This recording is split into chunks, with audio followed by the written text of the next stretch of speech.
Pronto?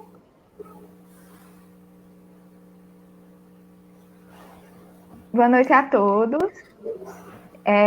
Eu sou Maria Júlia, vou representar o grupo do GEDUF, que é o Grupo de Estudos e Pesquisas em Direitos Humanos e Fundamentais.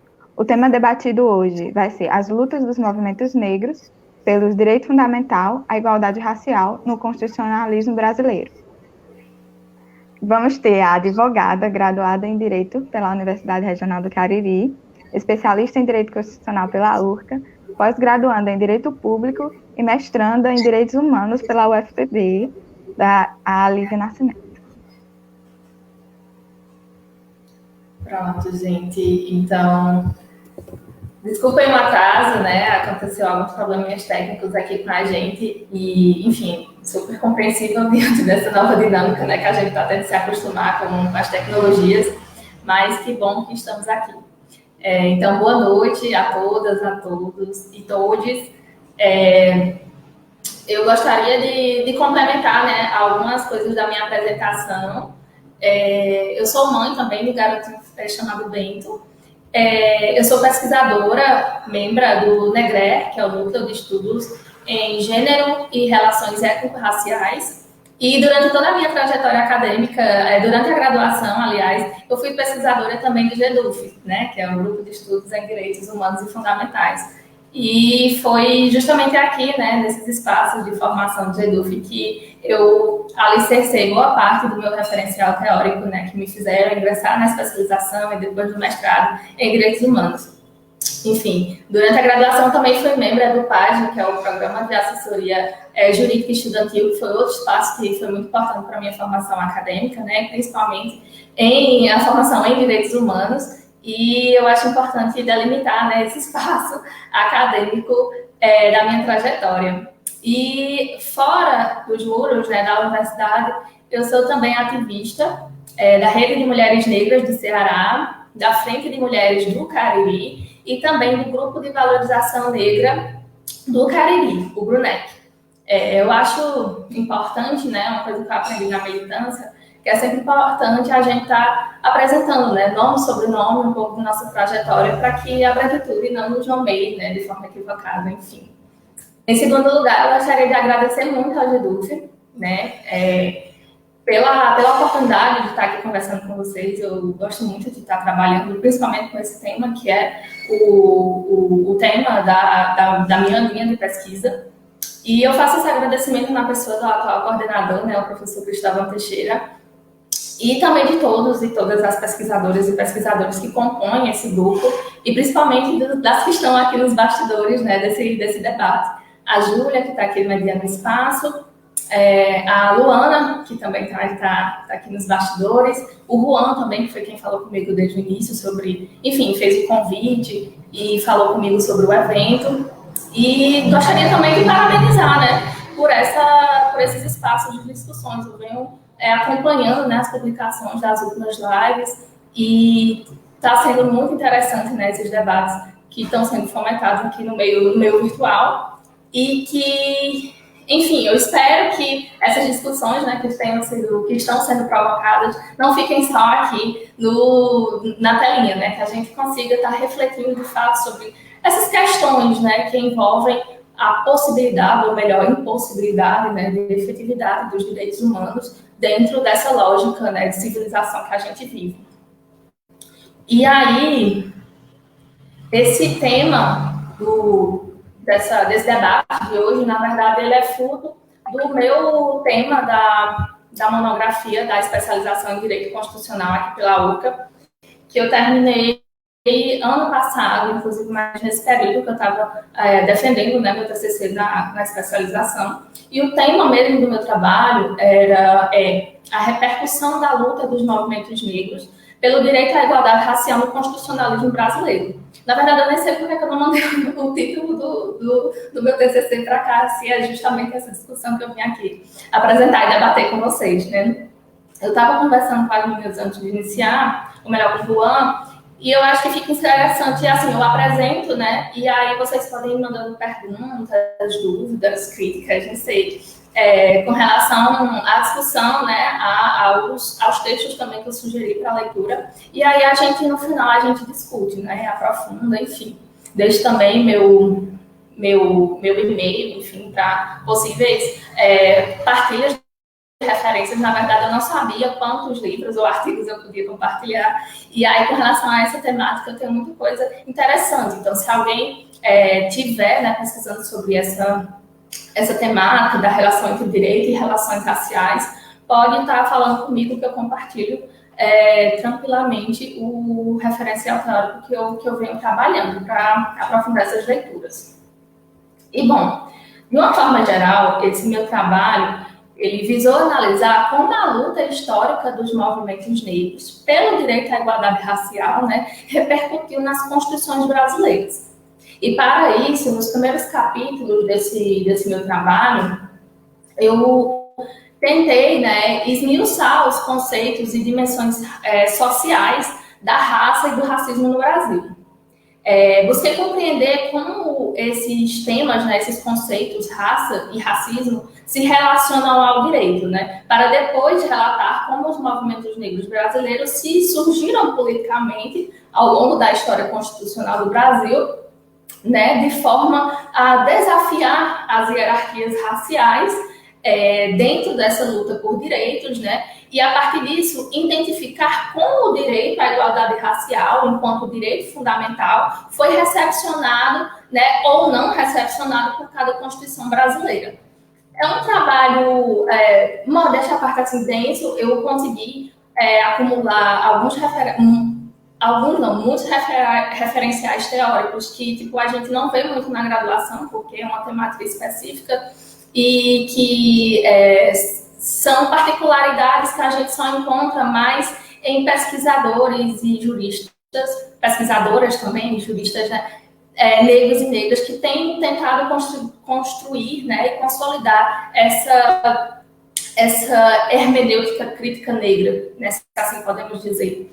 E no primeiro capítulo, né, quando eu venho tentando abordar essas questões das dimensões sociais, da raça e do racismo, eu trago como base, né, referencial, muito da Lélia Gonzalez, do Abdias Nascimento, do Marcelo Paixão, da Beatriz Nascimento, entre outros e outras pesquisadoras, né, para explicar justamente que, embora a gente saiba que nunca tenha existido raça enquanto realidade biológica para estar dividindo, né, e como é que eu posso dizer, individualizando e discriminando, criando categorias, né, de pessoas, do ponto de vista da estrutura física, corpórea, né, de cada grupo social.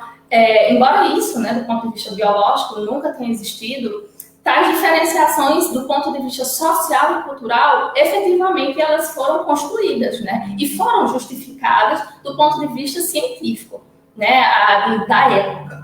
E que ao longo da história da humanidade, especialmente nos últimos 500 anos, tais formas de diferenciações, elas serviram para constituir ideologias, né, e mistificações extremamente assim, absurdas, né, e perversas, porque elas fundamentaram justamente a hierarquização social, né, criou hierarquias entre as pessoas, ou melhor, os grupos de pessoas, né, trazendo sequelas para quem estava na base da hierarquia e situações de privilégio para quem está no topo da hierarquia.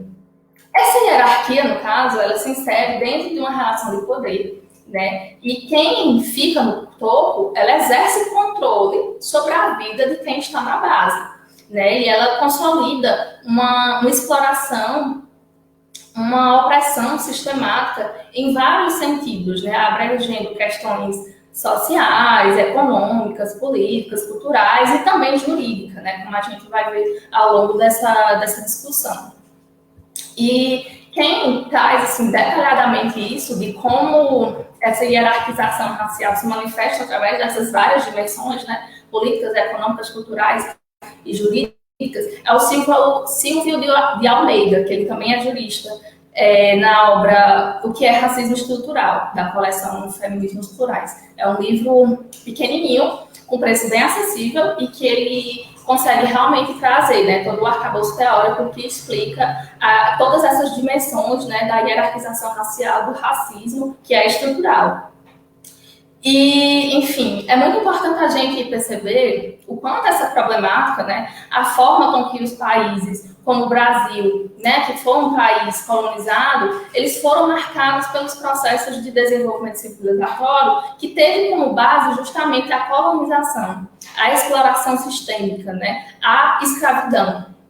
Não só do ponto de vista material, né, objetos, mas também do ponto de vista imaterial, porque as pessoas que foram vítimas, né, dessa invasão, dessa exploração, dessa escravização, elas tiveram também sua cultura, seus modos de vida, seus modos de ser, de saber, de crer, né? Eles tiveram esses pontos de vista também, como é que eu posso dizer, explorados, também mitigados, também subalternizados, violentados. E isso é justamente essa exploração imaterial que eu estou falando, porque ela acabou atingindo nossas subjetividades também.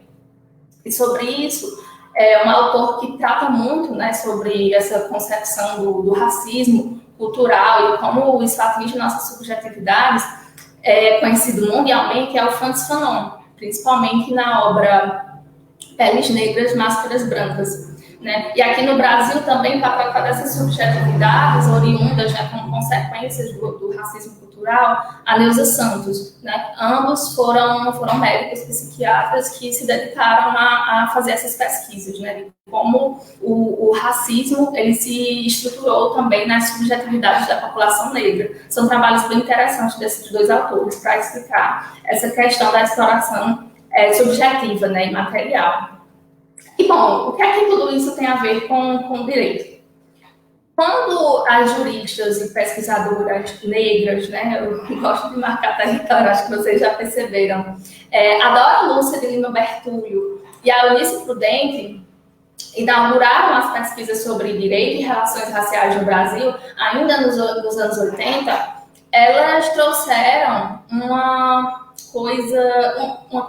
um precedente, ou melhor, dois precedentes extremamente importantes para a gente compreender nessa relação do direito com as questões raciais.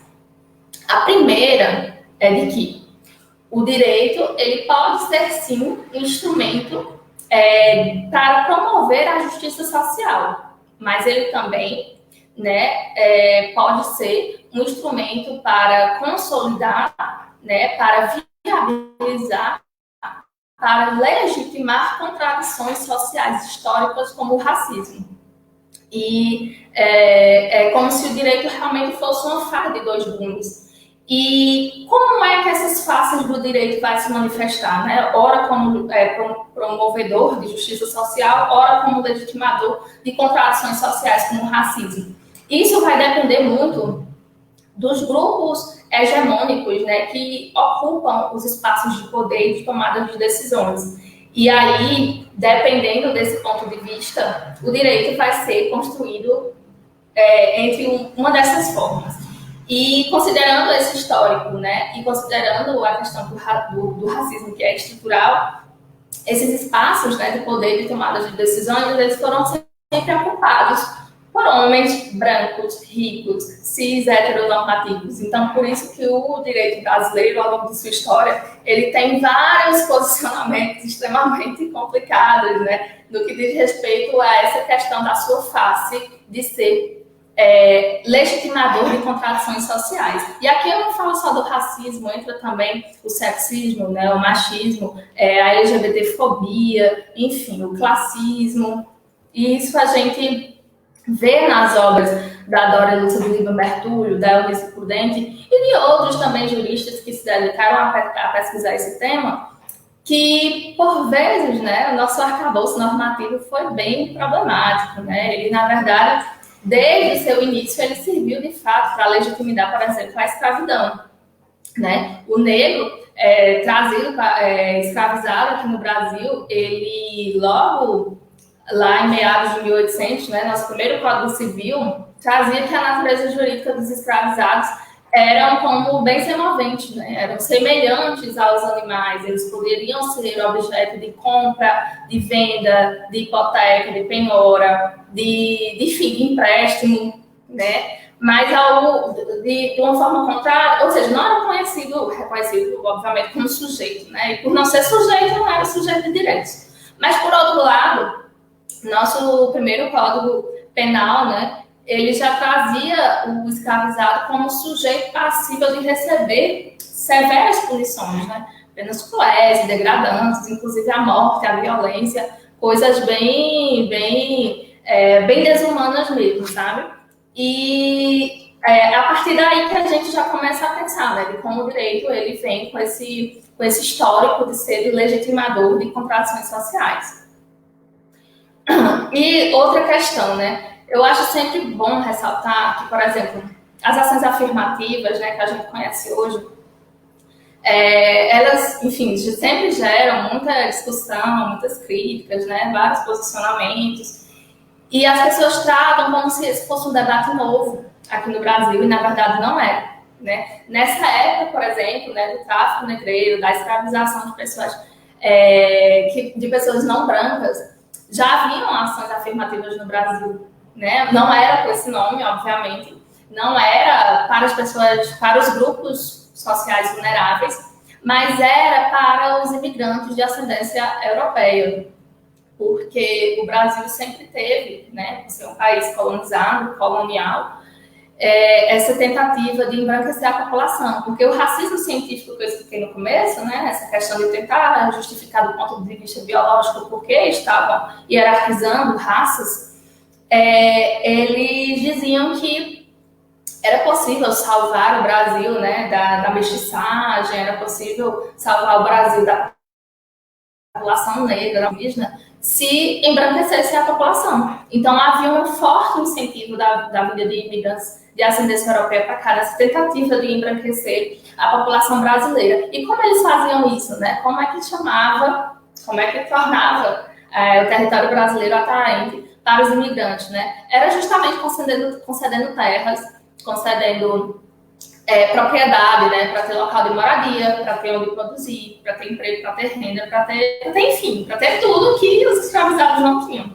E aí, é a partir daí que a gente fica pensando, né, a lógica das ações afirmativas de hoje. É porque há muito tempo houve essas ações afirmativas, mas justamente para tentar manter essa concentração de poder, né, naqueles grupos que eu falei no início, né, homens, brancos, ricos, enfim. E aí, adiando mais um pouquinho, é importante lembrar também que o Brasil ele foi um dos últimos países, né, do Ocidente a abolir a escravidão. E aqui no Brasil foram quase 4 séculos de escravidão, né? E foi uma escravidão justificada pelas leis divinas, pelas leis dos homens, porque eu acho importante ressaltar também que, né, esse papel que teve da igreja, né, em estar justificando também essa exploração, essa hierarquização racial extremamente problemática.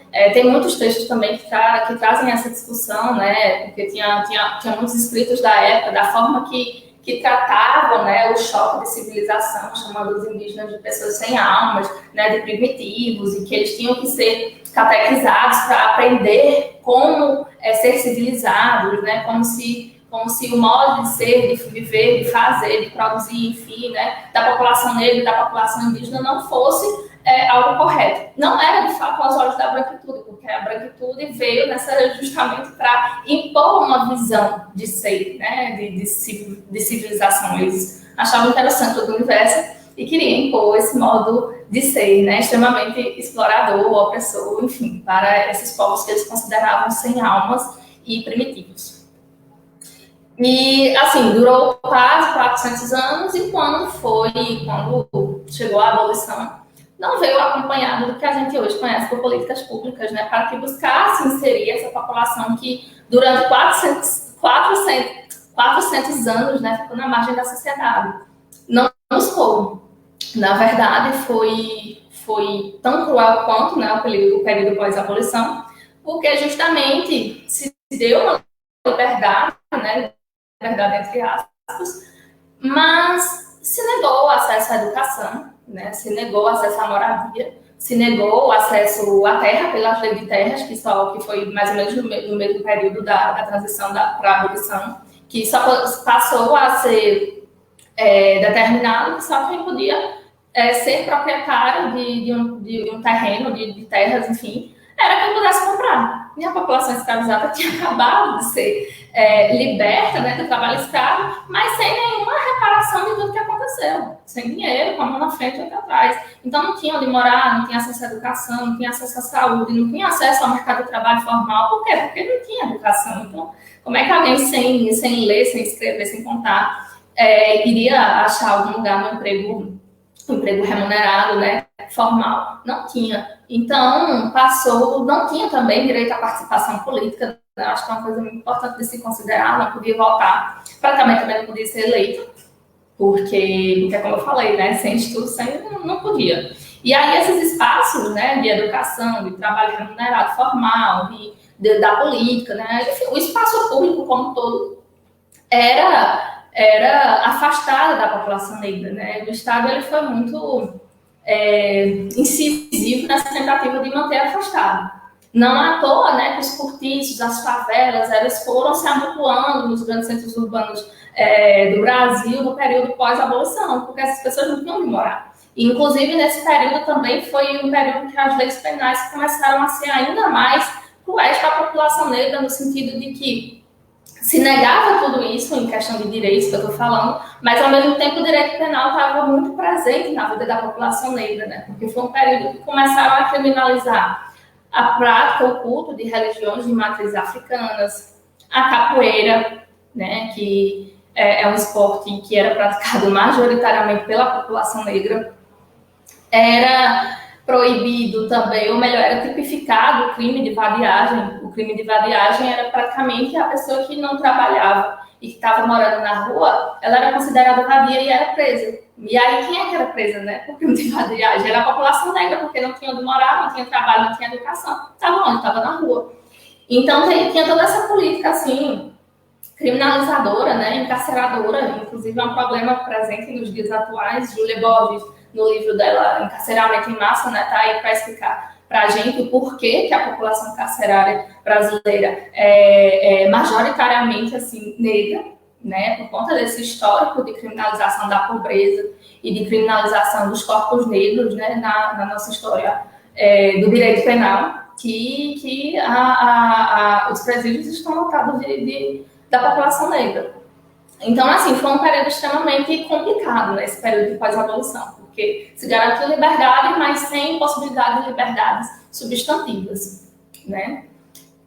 E aí é importante mencionar, já entrando nessa questão da articulação dos movimentos negros, que a abolição ela não veio com um ato, né, de bondade da princesa Isabel, muito pelo contrário, foi por conta de muitas pressões dos movimentos abolicionistas, né, e dos quilombos também, né? O Abdias do Nascimento, o Clóvis Moura, a Beatriz Nascimento também, entre outros pesquisadores e pesquisadoras, eles vão estar falando da potência, né, da articulação, da mobilização dos quilombos no Brasil, né, na busca por essa abolição.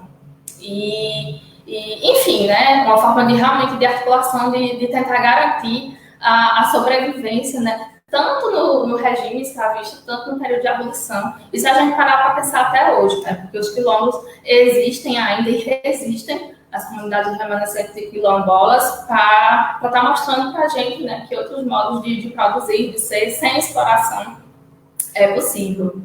E aí, já entrando na parte do constitucionalismo brasileiro, né, eu acho muito importante falar dessa parte do início do constitucionalismo no Brasil a partir do Marcos Lustosa Queiroz. Ele é um constitucionalista formado e, enfim, pós-graduado pela Universidade de Brasília, e o tema dele da dissertação de mestrado, que se tornou um livro depois, intitulado Constitucionalismo Brasileiro e o Atlântico Negro, a experiência constitucional de 1823 diante da Revolução Haitiana. Por quê? Porque eu acho que aqui tem muita gente que é estudante de direito, talvez já deve ter pagado essa parte introdutória da história do direito constitucional aqui no Brasil.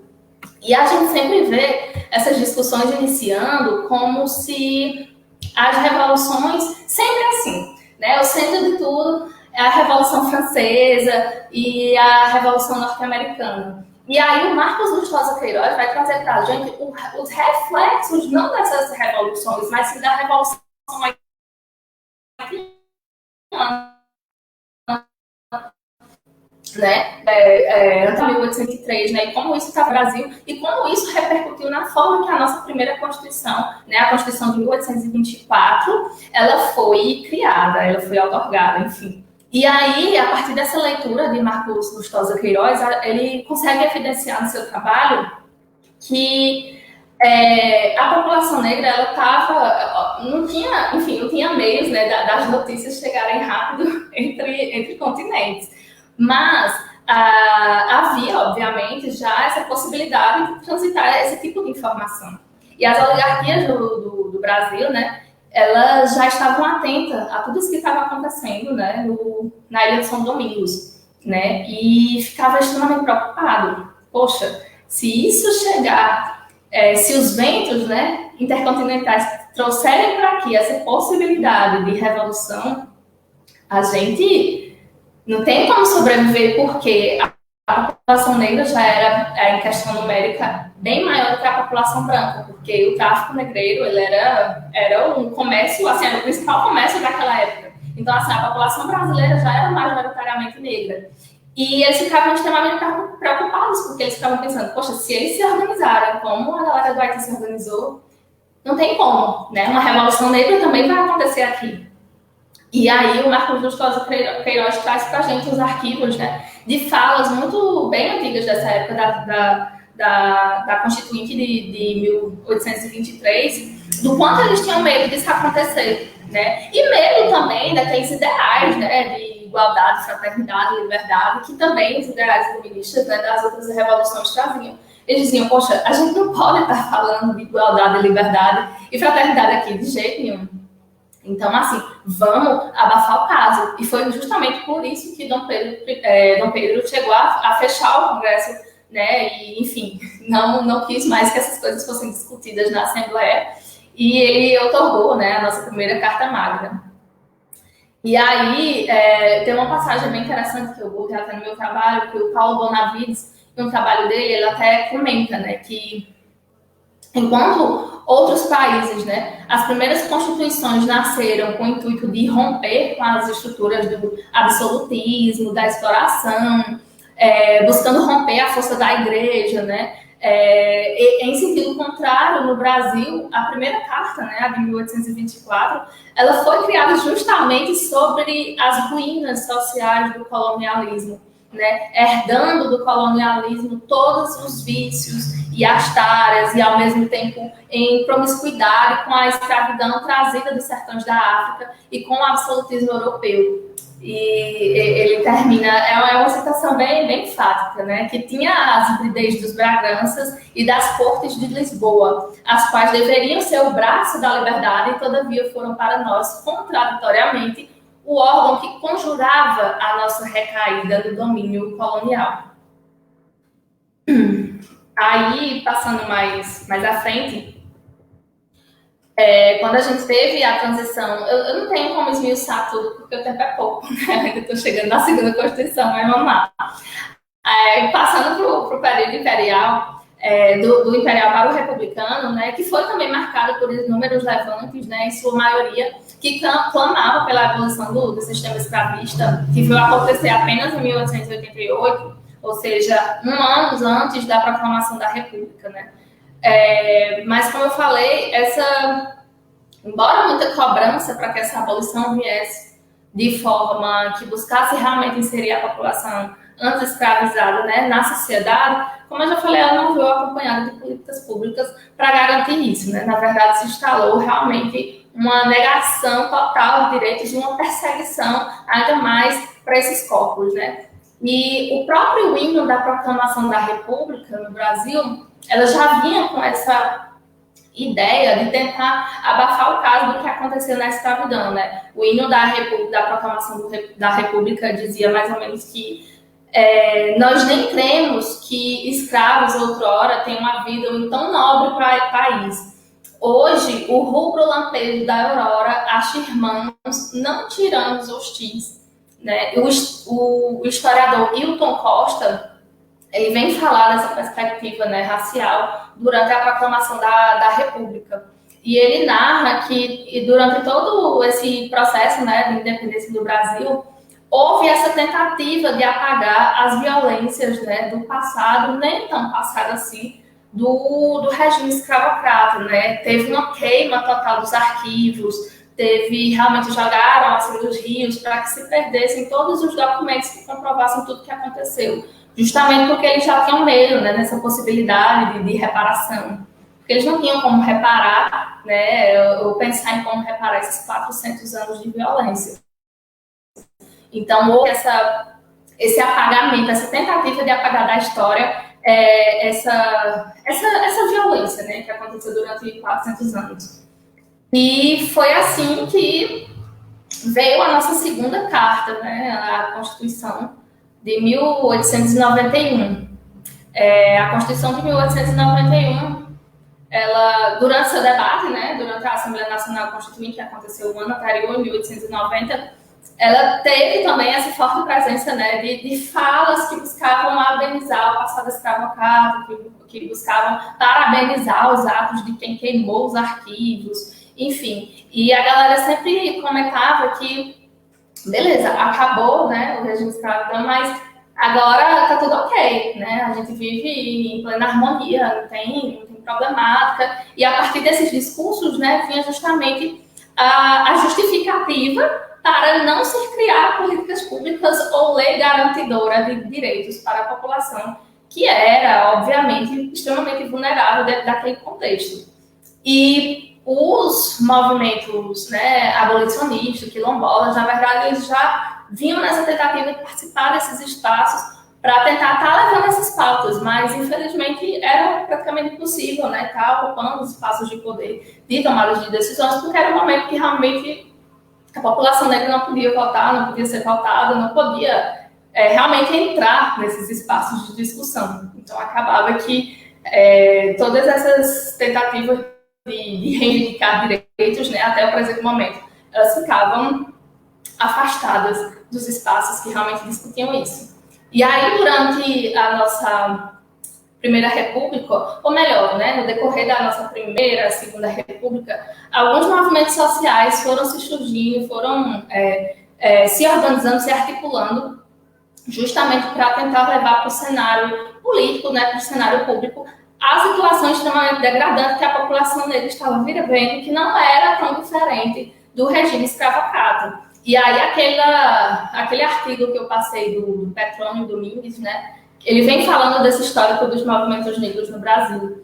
E o primeiro que se destaca, assim, no âmbito nacional, está trazendo, né, está tratando dessas reivindicações do direito da população negra, foi a Frente Negra Brasileira, né, surgida mais ou menos em 1930.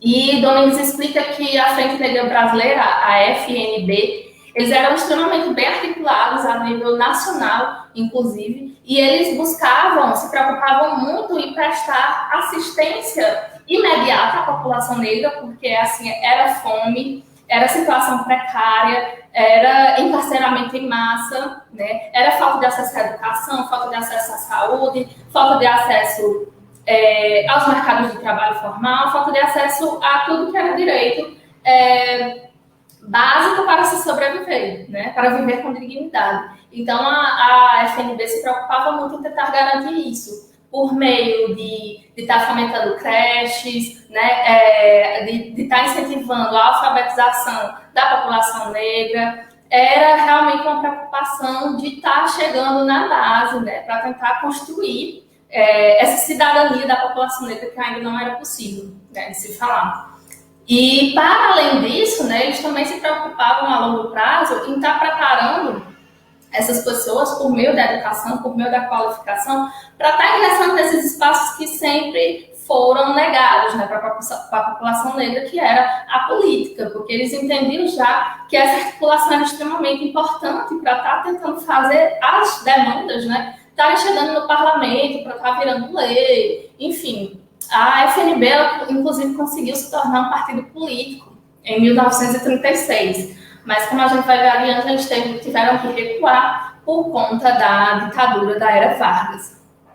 E aí, em meados, né, ou melhor, em 1930, né, teve a Revolução de 30, conhecida como Revolução de 30, que veio com o intuito de acabar principalmente com a política do café com leite, né, que era aquela aliança política entre os estados de São Paulo e Minas Gerais, de um lado, o maior produtor de café, do outro lado, a maior produção de bovinos, né, por conseguinte de leite, por isso o nome político de café com leite, enfim. E veio com esse intuito, né, aí depois o governo e botou no poder o Getúlio Vargas, né, do governo provisório, mas logo, ele ficou nesse governo provisório de 30 a 34. De 34 a 37 é o que a gente conhece de período constitucional, porque a Constituição que foi promulgada em 1934, ela realmente elegia Getúlio Vargas.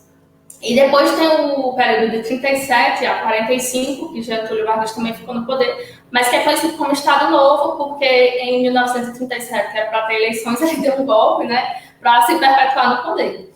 E aí, enfim, essa Constituição de 1934 ela é bem interessante de se trabalhar, porque ela é conhecida como a primeira Constituição, né, de cunho social no Brasil, com muita influência das constituições de outros países, porque foi justamente depois da Primeira Guerra Mundial, foi depois da quebra da Bolsa de Nova York. Então, assim, o mundo passava por uma crise muito grande e se fez necessário que o Estado passasse a ser um agente ativo, né, na sociedade, ativo no sentido de ser um agente prestacional, né, para buscar efetivar direitos fundamentais, porque a população estava extremamente carente, né, em todos os sentidos, e isso não só no Brasil, mas no mundo todo.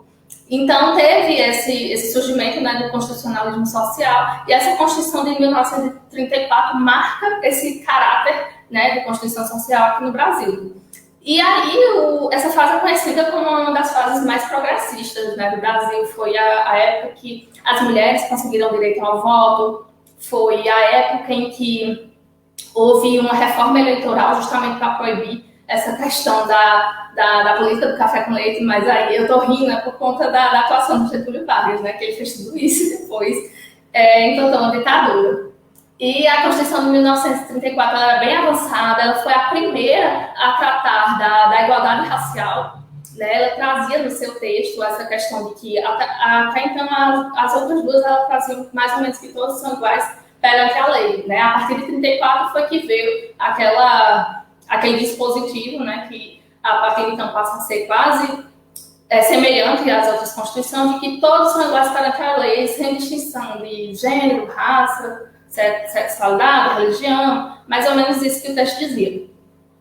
E, ou seja, depois de um silêncio, né, secular nas constituições, essa foi a primeira a trazer essa questão. Só que, ao mesmo tempo, a Constituição de 1934, ela era bem problemática, né, porque ela trazia a questão do incentivo à vinda de imigrantes de ascendência europeia, no seu artigo 121, e no artigo 138, ela previa a questão do estímulo à educação eugênica, né? Daquela questão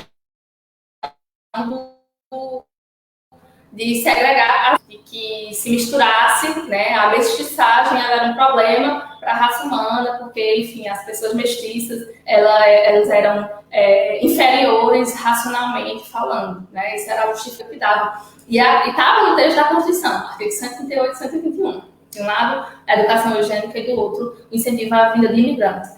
E essa questão do incentivo à vinda de imigrantes, né, da ascendência europeia, como política de embranquecimento populacional, ela ainda depois ficou mais forte pelo Decreto-Lei número 7.967, de 1945, né, que eles deixavam bem explícitos, assim, que os imigrantes europeus eram bem-vindos e os asiáticos e africanos não.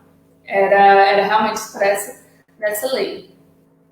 E aí, enfim, depois que se instalou a ditadura de Vargas, né, em 1937, foi otorgada, nessa de 34 ela foi promulgada, de 37 ela foi otorgada, e ela recuou, né, ou melhor, retrocedeu nos avanços que a de 34 tinha proporcionado, né. E, assim, nessa época de Getúlio Vargas, eu acho que outra coisa que é importante mencionar é que houve muitos avanços nas leis trabalhistas. E, assim, Getúlio, ele realmente veio com um caráter bem populista, né? Ele realmente trouxe um avanço considerável com relação ao ordenamento jurídico brasileiro, mas, principalmente com essas questões do direito trabalhista. Mas é sempre importante lembrar que alguns grupos ficaram de fora, né, desses direitos trabalhistas, e é uma demanda muito antiga. Os trabalhadores rurais, né, não veio, os direitos não veio junto com a CLT de 1942, 43, né, a CLT, eu acho que mais ou menos por aí. E a população trabalhadora rural era majoritariamente negra, né, e nem as empregadas domésticas. E as empregadas domésticas também é uma classe composta de trabalhadoras majoritariamente negras, né? E se a gente parar para pensar, na verdade, as empregadas domésticas só vieram ter seu emprego, né, regularizado, regulamentado pela Lei Complementar 150 de 2015, né, de 2015. Ou seja, foram mais de 70 anos para que as empregadas domésticas, né, tivessem sua classe regulamentada, né? E isso é muito importante porque, assim, o emprego doméstico, as trabalhadoras domésticas no Brasil sempre trabalharam em condições semelhantes, né, à época da escravidão. E isso a gente percebe a lógica, né, do quanto fomos atrasados, ou seja, 2015, muito depois da Constituição Federal de 88, que é considerada a mais avançada. E esse debate das empregadas domésticas, ele foi levado para todas as constituintes, né, dos períodos democráticos que a gente teve, em todos. E, bom, passando da ditadura de Vargas, né, assim, é importante ressaltar que a ditadura Vargas, ela perseguiu, né, todos os movimentos sociais da época. Quem era oposição era perseguido. Então, por exemplo, a Frente Negra Brasileira, que eu citei há pouco, ela foi, né, perseguida também durante a ditadura Vargas. Ela tinha conseguido se formar, ou melhor, constituir seu partido político, pretendia disputar as eleições eleitorais para a presidência da República em 1937, mas quando Getúlio Vargas impediu tudo, a Frente Negra ela recuou e, por ter seus líderes perseguidos, né, acabou que, enfim, se acabou, né? No período, né, de transição da ditadura Vargas para uma nova fase, né, de democratização, alguns novos movimentos sociais surgiram, né? E no âmbito dos movimentos negros se destaca o Teatro Experimental do Negro, o TEM, fundado em 1944, tendo como principal líder o Abdias do Nascimento, que assim, eu acho que foi o ativista, político, artista, que mais lutou, assim, nos espaços de poder, né? Porque ele era um dos poucos representantes de que sempre se dedicou em todos os seus espaços de atuação, principalmente político, para estar tentando, né, colocar todas as reivindicações em forma de direitos nos espaços de poder, né? O Abdias do Nascimento, ele sempre fez isso. E o Teatro Experimental do Negro, ele tinha esse viés artístico-cultural, mas também tinha aquele viés assistencialista que eu falei da Frente Negra, né? De estar formando, de estar possibilitando a educação, a formação, a qualificação, né, para que gerasse uma oportunidade de mobilidade social para a população negra. E também nessa época, em 1943, 1944, surgiu a União dos Homens de Cor, a UHC, né, e ela tinha essa preocupação também, né, assistencialista, mas também política, de estar dando a base, né, do básico do que a população negra precisava naquela época, né, educação, formação, trabalho, enfim, para garantir, né, essa possibilidade de viver de forma digna, né, de ocupar melhores espaços na sociedade. A UHC e o TEM, né, foram fundamentais nesse período. E aí esses dois movimentos eles estavam muito bem organizados e eles levaram uma série de pautas para a Assembleia Nacional Constituinte de 1945 e 46, porque a gente teve a Constituição de 46, né, uma Constituição democrática, e teve esses espaços de discussões para estar falando da população negra, dos direitos da população negra, mas, infelizmente, né, nesses espaços de diálogo, de discussão política, as pessoas negras elas ficavam isoladas. Por mais que levassem suas demandas, não eram ouvidas. Né? O Domingues também traz isso na sua discussão da UHC e do TEM. Né? E ele fala também desse isolamento das pautas raciais dentro dos espaços de poder, o que é problemático, porque por mais que tivessem bem organizados a nível nacional, esses movimentos sociais que o Domingues fala, né, que eu estou aqui apresentando para vocês, eles estavam totalmente isolados. E aí, durante, por exemplo, a Assembleia Nacional Constituinte, o Hamilton Nogueira, que era do partido União Democrática Nacional, UDN, ele apresentou um projeto de lei antidiscriminatório e, assim, nem os partidos de esquerda, eu falo os partidos de esquerda no sentido de serem os partidos mais progressistas para estarem apoiando, né, esse tipo de causa. Nem os partidos de esquerda apoiavam essa discussão racial, porque eles entendiam que o que deveria ser combatido era a exploração capitalista, né? Mas aí as pessoas negras sempre tentavam explicar, sim, mas essa exploração capitalista surgiu através de que mão de obra, né? Não foi da mão de obra negra, escravizada. Mas aí eles entendiam que esse tipo de debate era identitário e que ele ia segregar a luta anticapitalista. Então, nem os partidos de esquerda, né, eu falo isso por serem os mais progressistas, nem os partidos de esquerda consideravam essas reivindicações. Durante essa Assembleia Nacional Constituinte também se destaca a fala do Claudino José da Silva, que ele era do Partido Comunista Brasileiro. Ele também fez um grande discurso durante a Assembleia, né, desmistificando a questão da democracia racial no Brasil, porque sempre tinha essa questão de dizer, não, a gente vive muito bem, não tem racismo no Brasil, né, a gente vive aqui como irmãos, né, enfim, eu tenho até uma empregada, né, que é quase da família, enfim, vivemos em harmonia, não precisa estar tendo direitos e leis específicas para a população negra, porque é uma forma de segregar, segrega mais ainda. Né? E, inclusive, essa mesma justificativa é a mesma que a gente vê hoje das pessoas que criticam, por exemplo, as cotas, né, no concurso público, cotas nos vestibulares. É quase a mesma lógica, sabe? E isso era o debate na Assembleia Nacional Constituinte da Constituição de 1946, considerada uma Constituição democrática, né? Que veio logo depois da ditadura de Vargas. E essa Constituição, na verdade, ela suprimiu aquela questão do direito à igualdade racial, que tinha sido colocada na de 34, suprimida na 37, né? Aquela também foi suprimida. Os congressistas, no final, entenderam que, se a gente colocar em dispositivo que todos são iguais perante a lei, tá tudo ok, né? E essa Constituição de 46, ela ficou vigente até o próximo golpe que a gente teve, né? Quem estava no poder na época era o João Goulart, e conhecido como Jango. E o golpe aconteceu porque Jango, quando ele assumiu o poder, ele tinha umas propostas, né, de reformas de base que a burguesia do Brasil entendia que era uma ameaça comunista. Né? O Jango falava que ia promover a reforma agrária e, assim, falar em reforma agrária no Brasil até hoje é uma coisa que incomoda, né? Quem realmente detém as terras, né? A maior quantidade de terras no Brasil, os ruralistas. Então, assim, falar de reforma agrária, reforma de base, reforma na educação, reforma política, era uma coisa que mexia com a burguesia do Brasil. Então, começou esse debate de que é uma ameaça comunista, a gente tem que combater e tudo mais. Uma junta militar, né, tomou o poder e se instalou, né, o que a gente conhece como regime militar, que, inclusive, recentemente completou dia 31 de março, né?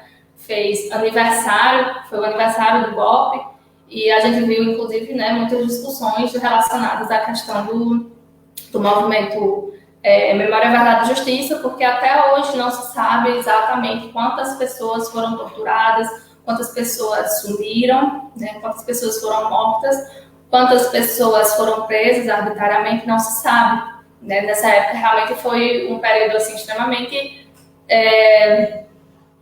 complicado, né, para a sociedade brasileira, principalmente para esses movimentos sociais que tentavam buscar melhorias nas condições de vida, porque todo mundo que era oposição era perseguido. Todo mundo que era oposição era perseguido. Só não era perseguido quem não era oposição, quem concordava com tudo, quem ficava calado diante de tudo. Né? Então, assim, foram 20 anos, né, mais de 20 anos de perseguição a toda pessoa que era oposição, a todo grupo, a todo movimento, né? Então foi uma época também que o movimento negro, tal como todos os outros movimentos sociais, né, movimento estudantil, movimento dos trabalhadores e trabalhadoras, movimento rural, enfim, qualquer defensor de direitos humanos, todo mundo era perseguido nessa época. E aí a gente teve alguns doutrinadores entendem que foram duas constituições, né? Foi a de 64 e de 68. Alguns entendem que a de 1964 era sim uma constituição, né? Isso aí não se discute, mas a de 69 era apenas uma emenda constitucional. O pessoal que defende que era uma constituição é porque essa emenda constitucional de 1969 ela trouxe uma mudança muito grande no texto da de 64. Foram mudanças realmente radicais no cenário político, jurídico, administrativo do país. Por isso que consideram que era uma nova Constituição. Há essa discrepância aí doutrinária, mas que, enfim, o debate daqui não é tão relevante. E aí, apenas no momento, né, de transição, lá para os anos 70, né, que foi quando começou a, como é que eu posso dizer, afrouxar, né, as medidas autoritárias dessa época, foi quando começou a cessar um pouco mais, né, que os movimentos sociais se reergueram novamente. E nesse contexto, né, de rearticulação dos movimentos sociais, com relação ao movimento negro, né, surgiu que ele é bem organizado até hoje, que foi o MNU, o Movimento Negro Unificado, né, surgiu na década de 70, e ele teve um papel extremamente fundamental nesse momento de redemocratização do Brasil. E aí, o auge do significado da redemocratização do Brasil foi justamente a Assembleia Nacional Constituinte de 1987, né, para poder promulgar a Constituição de 88, que é a que está vigente até hoje. E a Assembleia Nacional Constituinte de 87, ela possibilitou realmente uma ampla participação de todos os segmentos da sociedade, né? E aí a Natália Santos, eu mandei um artigo para vocês, mas ela tem um livro também publicado, e a dissertação dela do mestrado, que é sobre a Assembleia Nacional Constituinte de 87 e a participação dos movimentos negros nela, ela esmiuça realmente tudo o que aconteceu dentro daquela Assembleia. E ela explica para a gente, né, que cada tópicozinho desse que tem na nossa Constituição, eles foram previamente discutidos em comissões e subcomissões. E aí tinha subcomissões para tratar do direito das mulheres, do direito da população indígena, do direito da população quilombola, dos direitos da população negra, deficientes, do meio ambiente, do consumidor, da cultura. Enfim, realmente todos os segmentos da sociedade estavam bem representados dentro da Assembleia Nacional Constituinte. E nasce, né, nossa linda Constituição, a Constituição Cidadã. Mas a Natália Neres, né, ela traz uma problemática. Porque, assim, quando ela foi analisar, de fato, tudo que foi discutido dentro das comissões e subcomissões que tratavam dos direitos da população negra e do que efetivamente saiu escrito no texto final da Constituição, ela nos mostra que muita coisa ficou de fora. Assim, eu não vou aprofundar, porque a Natália, para quem lê o texto, ela esmiuça isso muito bem, né? Recomendo a dissertação dela. Eu não mandei a dissertação porque eu não sabia se o limite de páginas, enfim, mas é muito boa essa dissertação dela do mestrado, tá? E se precisar o nome dela completo, no instante acha no Google. E ela trouxe pra gente isso, né? O que nos faz pensar que nossa história constitucional, ela de fato sempre foi um espaço de discussão mitigado, e que por mais aquela questão, né, por mais que a gente, enquanto movimento negro, estivéssemos bem articulados, nossas demandas, elas nunca foram de fato ouvidas, né, nem discutidas de forma séria, porque a Natália, né, ela nos traz coisas extremamente, por exemplo, a questão das empregadas domésticas, né, é um absurdo. Gente, eu estava em 88, esse momento de redemocratização, os direitos trabalhistas já estavam bem avançados, E as empregadas domésticas, que era a classe de trabalhadoras assim com maior número no Brasil, ela não foi contemplada. Não foi, simplesmente não foi. E tem várias outras questões, enfim, que foram colocadas lá e que também não foi. E assim, quando a gente para ver esse histórico do nosso constitucionalismo e para ver a realidade da situação brasileira negra hoje, a gente entende que o direito, ele de fato serviu como alicerce, como instrumento, né, de legitimar desigualdades. O Estatuto da Igualdade Racial, por exemplo, só vai surgir em 2010, né? Em 2010. As cotas raciais, né, as ações afirmativas também são bem recentes, né? E foram alvo de muitas críticas, né? De ações de inconstitucionalidade, porque as pessoas não entendem que a igualdade formal é muito diferente da igualdade material e que ainda falta muito para a gente alcançar essa igualdade material. E aí, quando a gente pega, por exemplo, dados do IPEA, do PNAD, do IBGE, do Anuário Brasileiro de Segurança Pública, a gente vê o quê? Que a população negra ainda continua ocupando os piores espaços na sociedade, né? A população que menos tem acesso a empregos formais e remunerados, ou bem remunerados, por assim dizer. A gente sabe que o critério racial ele ainda é utilizado nas seleções, né, de empresas privadas. Tem dados sobre isso que mostram que, por exemplo, pessoas negras de dreads, de usando black, elas são discriminadas nos empregos, né? Sempre manda, você é bonitinho, mas tem que ajeitar o cabelo e tal, né? Vai para cortar, porque são marcas da negritude que querem apagar. Então, continuam ocupando os piores espaços no mercado de trabalho, continua sendo a população com menos índices de escolaridade, né? Mas aí vocês lembram, mas recentemente saiu uma pesquisa que diz que a população negra hoje é maior na educação superior. Sim, mas em quais cursos? Tem os cursos de medicina, de direito, nas engenharias da vida, que são considerados os cursos historicamente mais elitizados, né? A população negra está nesses cursos e, além disso, né, a população negra está conseguindo se manter, né, ter bom desempenho, concluir a graduação e, quando concluir, ela passa a atuar na área, porque, assim, não é só ingressar na universidade, né? É sobre ingressar, permanecer, sair atuando na área, o que é muito difícil, né? A questão da população carcerária, os dados continuam mostrando que a maioria da população carcerária é negra. Os índices de morte intencionais pela polícia continuam mostrando que os principais alvos é a população negra, né? E aí fala, mas é bala perdida, mas que bala perdida é essa? Que sempre acha um alvo negro, né? Que bala perdida é essa? E sempre continua ocupando os piores espaços de moradia, que é as favelas, as periferias, espaços que não têm um mínimo de planejamento urbano, sem saneamento básico, sem pontos de educação, de cultura presentes, né? Apenas uma política de segurança pública extremamente ostensiva, né? Extremamente violenta, né? A Marielle Franco, por exemplo, ela trouxe isso na sua dissertação de mestrado, o que significa as unidades de polícias pacificadoras dentro das favelas no Rio de Janeiro, né? Porque eram realmente isso, né? O Estado, infelizmente, ainda não está presente para efetivar direitos, mas para mitigar da população negra, ela ainda é muito presente, principalmente nessa questão das políticas de segurança pública, né? Porque é aí que a gente vê que essa política serve apenas para encarcerar em massa pessoas negras e para matar também, né? É o que o Achille Mbembe chama de necropolítica.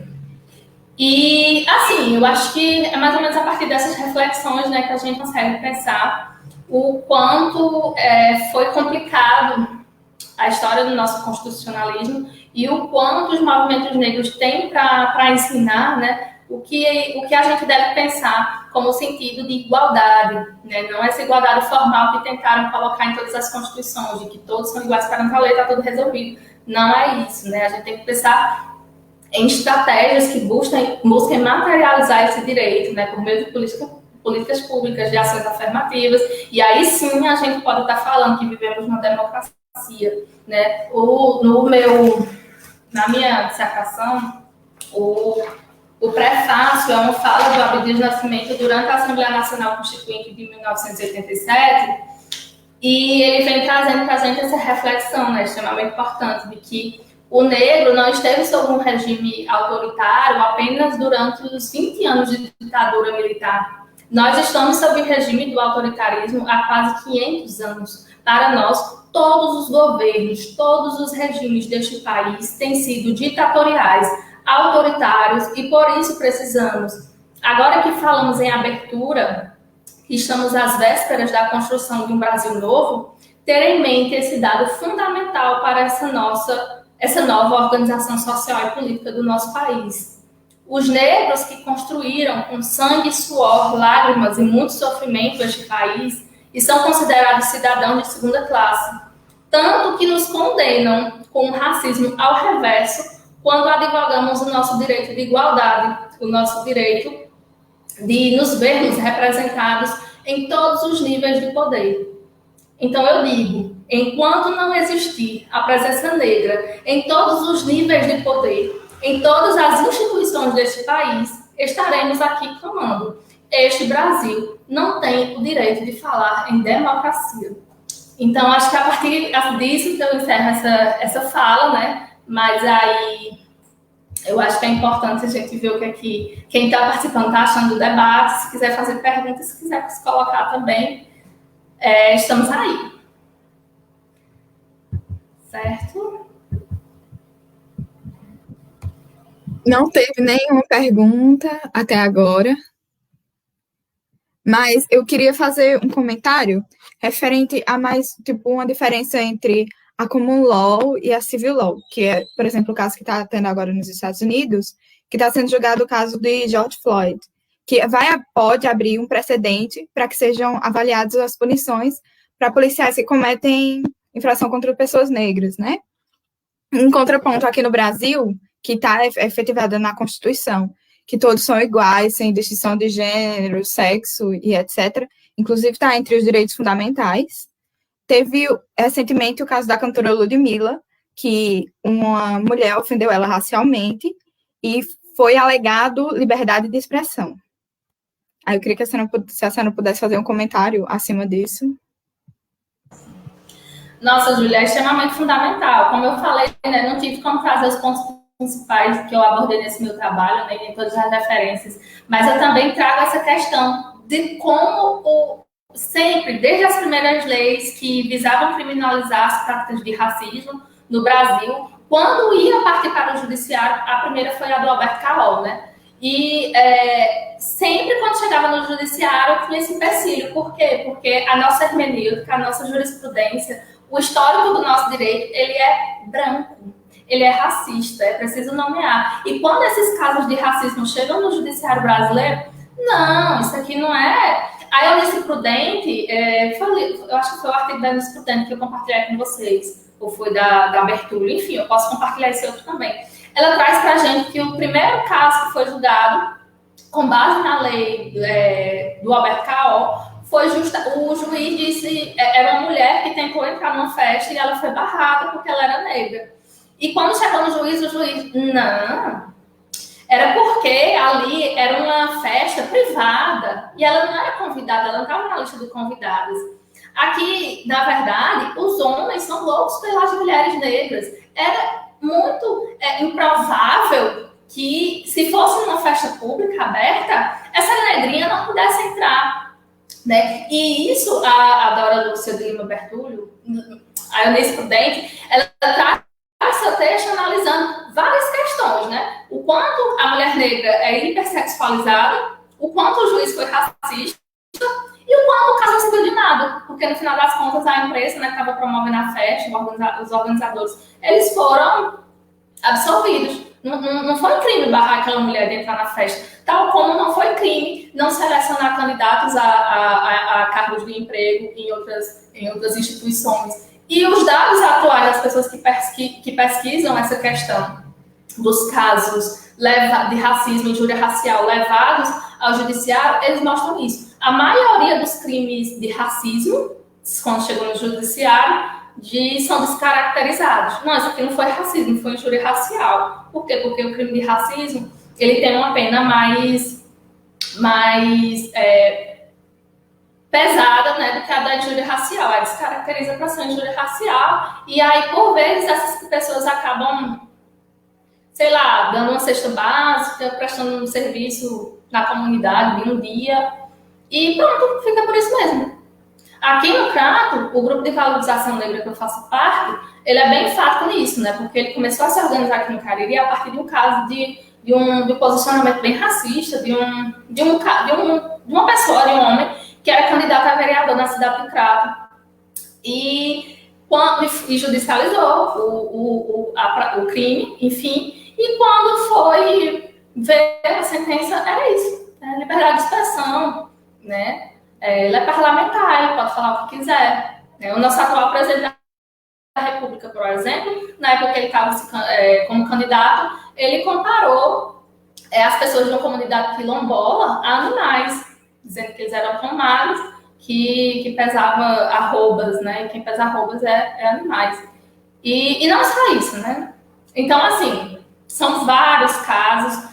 Tem pesquisa sobre isso, eu não posso te dizer agora, mas no meu TCC eu coloquei trabalhos sobre isso que mostram o quanto os crimes de racismo e de injúrias raciais, eles não são levados, a maioria são arquivados. Como eu falei, os de racismo são descaracterizados para a injúria racial, que tem uma pena bem mais leve, e os de injúria racial, eles são arquivados. É isso. Infelizmente, é uma luta muito grande, assim, para se estar constituindo, inclusive, uma advocacia antidiscriminatória, né? Poucas pessoas se preocupam em estar investigando essas áreas. Por vezes, muita gente que eu atendo, por exemplo, na advocacia trabalhista, principalmente empregadas domésticas, elas passam por tantas situações que nem entendem que aquilo é racismo, nem entendem. E aí também vai muito da nossa prática, né? Enquanto juristas, enquanto pesquisadores, enquanto advogados, enquanto, sei lá, membros do Ministério Público, da Defensoria Pública, enquanto juízes, né? De estar percebendo essas questões. E, infelizmente, a gente esbarra num judiciário que ainda é ocupado por aqueles grupos que eu falei no início, né? Homens brancos, cis, de uma hermenêutica extremamente positivista, né? Essa questão ainda da igualdade formal e material, ela realmente ainda fica muito no campo formal. As pessoas não entendem essa necessidade de estar se construindo uma hermenêutica, né, que busque levar a sério esses casos que são levados no judiciário. Felizmente, o índice dessas causas é de muito arquivamento, muito silenciamento. Foi perguntado aqui qual o ponto de vista da senhora sobre a falta de representatividade na área política.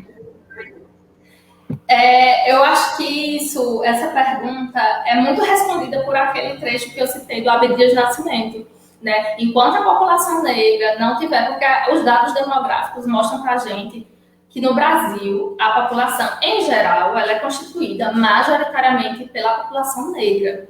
Então não faz sentido chegar no Congresso Nacional, da Câmara dos Deputados, do Senado, e a gente não vê esse povo que legisla para a gente ocupando esses espaços.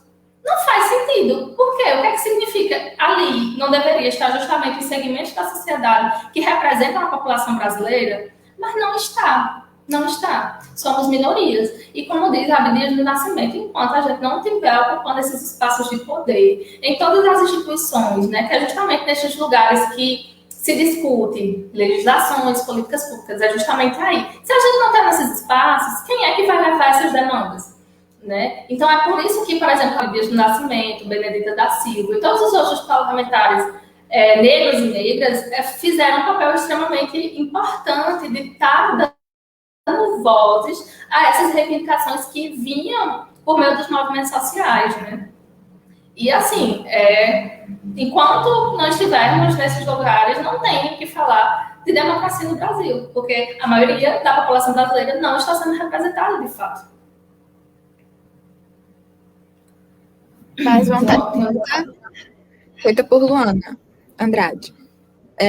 Poderíamos caracterizar a política contra as drogas como racista, levando em consideração a grande diferença entre a porcentagem entre negros e brancos que são condenados como traficantes, mesmo com uma diferença enorme entre a quantidade de drogas apreendidas? E se sim, qual seria a saída para tal situação?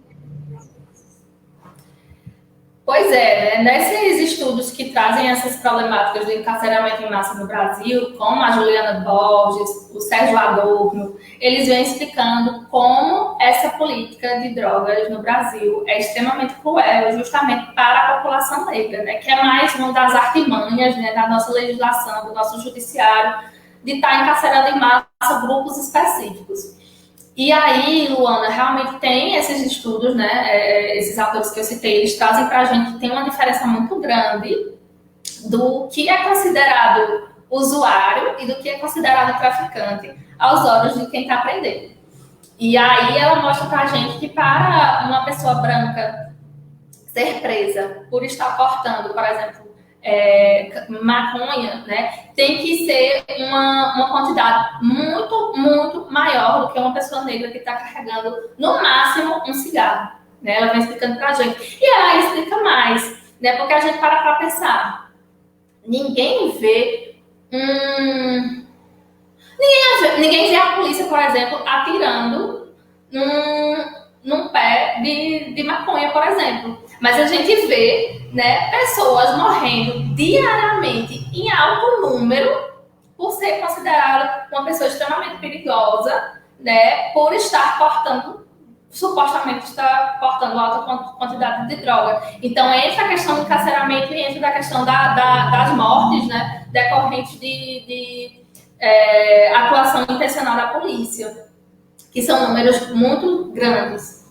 E, assim, tem uma problemática que é legislativa, porque realmente a lei de drogas ela não deixa explícito a quantidade de droga que deve ser considerada para ter realmente um parâmetro considerável. Então, fica aos olhos do judiciário dizer se caracteriza ou não ser usuário ou traficante.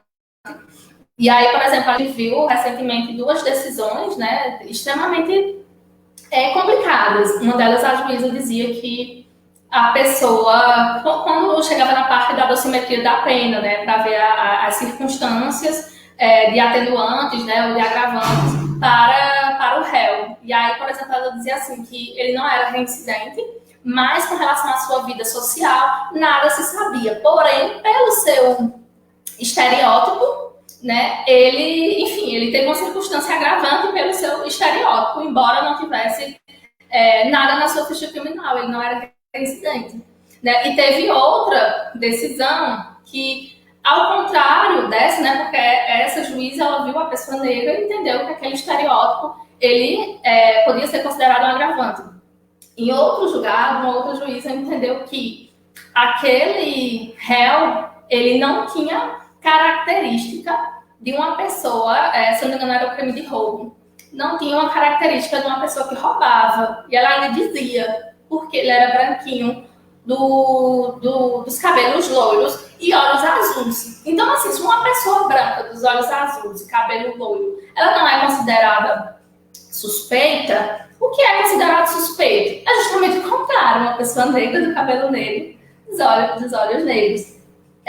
E isso diz muito pra gente, né, do que é ser suspeito, do que é ser réu, do que é ser, enfim, facilmente incriminado no Brasil. Né? E aí a gente começa a pensar quantos Rafaéis Bragas, né, não estão presos provisoriamente nesse Brasil, de uma forma que não foi bem investigada. Né? Então, entra, Luana, muita questão assim, de ordem realmente legislativa e jurisprudencial nesse sentido. E, assim, entender que todas essas formas, né, de encarcerar e de manter a pobreza, de criminalizar a pobreza, né, e a pobreza, ela tem cor no Brasil, elas são artimanhas, né, dessa necropolítica que o Achille Mbembe explica para a gente.